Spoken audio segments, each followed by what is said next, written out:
मंत्री गिरीश महाजन आपल्याला दृश्यांमध्ये दिसताय। मंत्री गिरीश महाजन या ठिकाणी आहे, ते स्वतः रेस्क्यू टीम सोबत आहे। ते आपण बघतोय त्या भिंतीवरती आपल्याला मंत्री गिरीश महाजन या सगळ्या टीम सोबत काम करताना पाहायला मिळत आहे। शहरातले पोलीस अधिकारी जे आहेत घटनास्थळी ते देखील दाखल झालेले आहे। याच ठिकाणी मंत्री गिरीश महाजन जे आहे ते या रेस्क्यू टीम सोबत आपल्याला पाहायला मिळत आहे।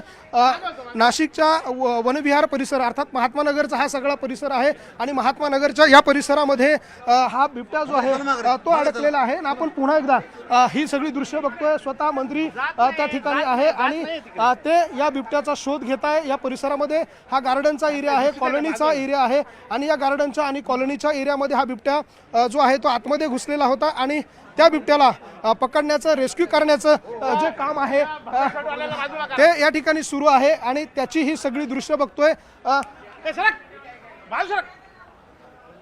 आपण बघतोय मंत्री गिरीश महाजन त्या भिंतीवरती स्वतः चढल्याचं आपल्याला पाहायला मिळतंय आणि त्या ठिकाणी त्यांच्याकडनं रेस्क्यू आपण बघतोय ते स्वतः आता पुन्हा पुढे सरकत आहे आणि तो बिबट्या या कॉलनीच्या मागच्या बाजूला अर्थात कॅनल रोडच्या दिशेला गेलेला आहे। समोर संत कबीर नगरचा झोपडपट्टीचा जो परिसर आहे, स्लम भाग आहे, तिकडे जर हा बिबट्या घुसला तर ते जास्त आव्हानात्मक आमित होणार आहे। याचं कारण असं आहे की तो स्लमचा भाग आहे, छोट्या छोट्या झोपड्या एकमेकाला लागून आहे। जर तो बिबट्या भोसला मिलिटरी स्कूल देखील आहे समोरच्या बाजूला आणि त्या भोसला स्कूलच्या एरियात जर तो सरकला तर मात्र प्रचंड आव्हानात्मक होणार आहे यंत्रणांच्या समोर आणि म्हणून त्या बिबट्याला याच परिसरामध्ये बंदिस्त करणं, रेस्क्यू करणं हे प्रयत्न जे आहे ते या ठिकाणून केले जात आहे आणि त्याचेच हे सगळे दृश्य बघतोय आपण।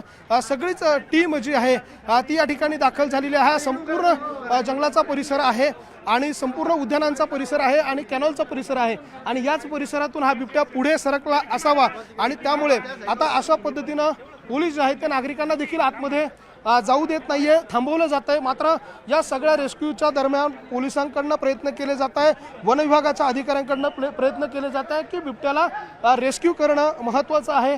आपण बघतो पोलीस उपायुक्त, सहाय्यक पोलीस आयुक्त असतील, पोलीस निरीक्षक असतील, नाशिकमधल्या जवळपास 7 ते 8 पोलीस स्टेशनचे कर्मचारी अधिकारी जे आहे त्यांना आता घटनास्थळी पाचारण करण्यात आलेलं आहे। अंधार पडण्याच्या आत बिबट्याला रेस्क्यू करणं हे महत्त्वाचं असणार आहे। अंधार पडण्याच्या पूर्वी बिबट्याला रेस्क्यू जर केलं गेलं नाही तर अंधारात बिबट्याला रेस्क्यू करणं, पकडणं तितकं चॅलेंजिंग, आव्हानात्मक असेल आणि म्हणून आता शर्तीचे प्रयत्न जे आहे ते या सगळ्यांकडनं केले जात आहे। त्याचा हा सगळा थरार आपण बघतोय नाशिकमधला। नाशिकच्या वनविहार, महात्मा नगर, संत कबीर नगर हा सगळा जो परिसर आहे या परिसरामध्ये हे रेस्क्यू जे आहे ते आता सुरू आहे। आपण बघतोय सगळे इतर जे कर्मचारी आहे फॉरेस्टचे ते त्या ठिकाणी गन घेऊन तयार आहेत। बिबट्या जर कुठे दिसला तर त्याला त्या ठिकाणी शूट करणं, त्याला बेशुद्ध करणं आणि त्यानंतर रेस्क्यू करणं हे सगळं महत्त्वाचं असणार आहे। मात्र प्रयत्न वन विभागाचे हेच आहे की बिबट्याला आतमध्येच पकडणं आणि बाहेर काढणं। त्यामुळे त्या बिबट्याला पकडत असताना त्याला बेशुद्ध करण्यासारखं देखील मोठं आव्हान या सगळ्या यंत्रणांच्या समोर आपल्याला असणार आहे। एक पोलीस कर्मचारी काही वेळापूर्वी जखमी झालेला होता आणि त्या कर्मचाऱ्याला देखील या ठिकाणून आता हलवण्यात आलेला आहे। जवळपास त्याचा एका खांद्याचा आणि गालाचा परिसर जो आहे व गालाचा भाग जो आहे त्याला पूर्णतः त्याच्यावर अटॅक केला आणि त्या ठिकाणून त्या बिबट्याला घेऊन देण्याचा प्रयत्न जो आहे तो आता पुढे केला जातोय। बिबट्याला शोधण्याचा प्रयत्न केला जातोय, जखमींना बाहेर काढलं जातंय। अशा पद्धतीची मदत जी आहे ती या ठिकाणी करण्याचा प्रयत्न जो आहे तो केला जातोय।